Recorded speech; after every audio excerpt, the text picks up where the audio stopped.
आप देख रहे हैं देश लाइव, देश की आवाज। दोस्तों, 2014 से पहले के भारत को याद करिए, जब नरेंद्र मोदी को प्रधानमंत्री कैंडिडेट बनाया गया, प्रधानमंत्री पद का उम्मीदवार बनाया गया बीजेपी का।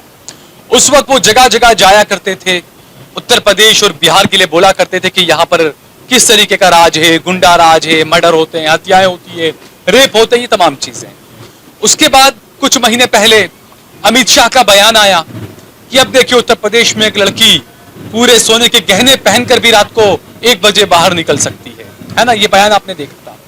लेकिन मोदी के गुजरात में, जो महात्मा गांधी का गुजरात है, जिसे अब मोदी का गुजरात कहा जाता है, मोदी के गुजरात में पिछले 24 घंटे के अंदर 1 नहीं, 2 नहीं, 4, 5, 6 नहीं, 11 हत्याएं हुई है। आप सोचिए, एक दिन के अंदर 11 हत्याएं हुई है गुजरात के अंदर। कोई गोदी मीडिया वाला सवाल उठाने वाला नहीं है, कोई ये पूछने वाला नहीं है कि आखिरकार लोगों की मानसिकता को क्या हो गया है। कोई ये पूछने वाला नहीं है कि गुजरात में क्या जंगल राज है। उत्तर प्रदेश में आप जंगल राज बताते थे, बिहार में आप जंगल राज बताते थे, लेकिन गुजरात में जो हो रहा है, इसको लेकर आप पे किसी गोदी मीडिया में हिम्मत नहीं है कि वो ये सवाल उठा दे कि एक दिन के अंदर गुजरात के अंदर 11 हत्याएं कैसे हो गई। क्या कर रहे हैं मुख्यमंत्री, क्या कर रही है बीजेपी की सरकार, क्या कर रहे हैं वो गृह मंत्री जो किसी हिंदू महिला की हत्या होने पर या हिंदू पुरुष की हत्या होने पर उसके घर पहुंच जाते हैं सांत्वना देने के लिए। क्या कर रहे हैं वो गृह मंत्री जी कि गुजरात में 11 हत्याएं हो जाती है और किसी को जू तक नहीं रेंगती। किसी का भाई, किसी का बाप, किसी के चाचा, किसी का क्या, किसी का पति मारा गया और गोदी मीडिया और नेतागण बिल्कुल खामोश हैं। सब बिजी हैं पतंगोत्सव में, है ना। गुजरात के अंदर फ्लावर शो चल रहा है, अहमदाबाद में पतंगोत्सव चल रहा है ना। सब उसी में बिजी हैं, सब व्यस्त हैं। टीवी पर बड़े बड़े ऐड दिखाए जा रहे हैं, मुख्यमंत्री का ये कार्यक्रम, मुख्यमंत्री का वो कार्यक्रम, लेकिन इन जो बुनियादी चीजें हैं उसको कोई नहीं दिखाएगा कि आखिरकार गुजरात में ये जंगल राज क्यों है, इसके लिए जिम्मेदार कौन है। ये असली सवाल है, लेकिन कोई ये सवाल नहीं उठाएगा।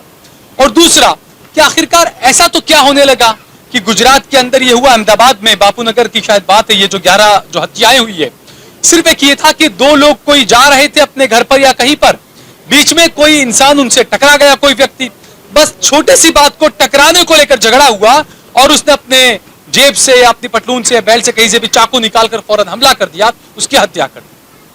दूसरी तरफ कहीं एक कॉन्ट्रैक्टर का कुछ झगड़ा हुआ, उसमें उसने उसकी हत्या कर दी। दूसरा एक भावनगर जामनगर का मामला है, जहां पर 2 लड़का लड़की का लव अफेयर का मामला था, 2 परिवारों के बीच में झगड़ा हुआ, एक की हत्या कर दी गई।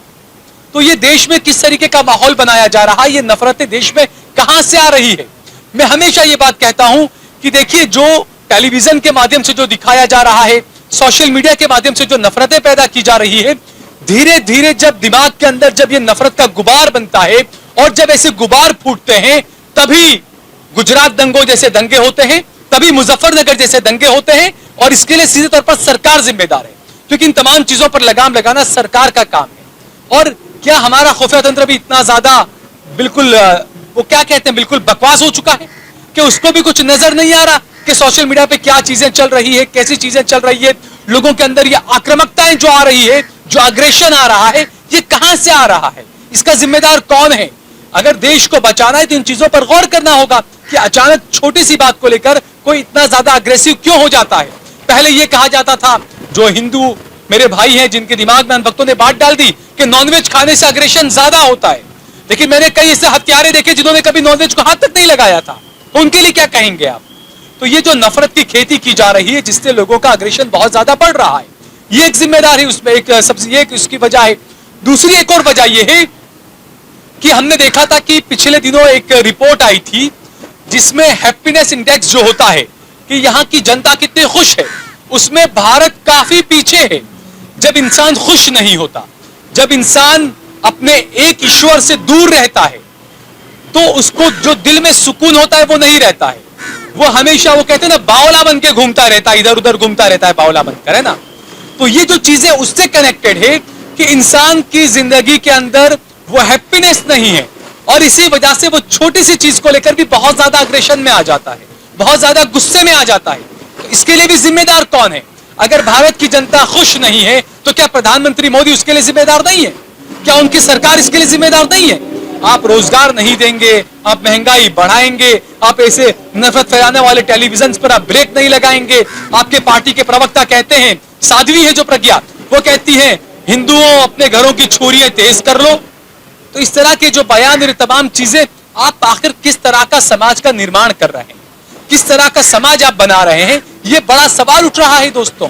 और गोदी मीडिया, जैसा मैंने कहा कि जो बात बात में सवाल करता है, जो उत्तर प्रदेश में एक लड़की का अगर हत्या हो गई या रेप हो गया तो उसको बिल्कुल नहीं होना चाहिए, गलत है ये होता है तो, लेकिन इस तरीके से उसका बवंडर बना के दिखाते जैसे पता नहीं क्या हो गया।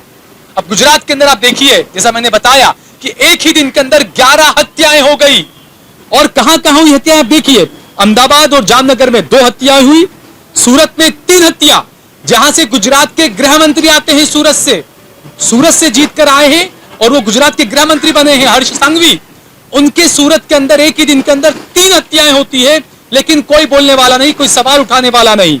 इसके अलावा राजकोट में, सुरेंद्रनगर में और बड़ौदा, जिसे वडोदरा भी कहा जाता है, वडोदरा में एक हत्या यहां पर भी हुई है। तो कुल मिलाकर एक ही दिन के अंदर गुजरात में 11 हत्याएं हुई, लेकिन कोई गोदी मीडिया सवाल नहीं करेगा।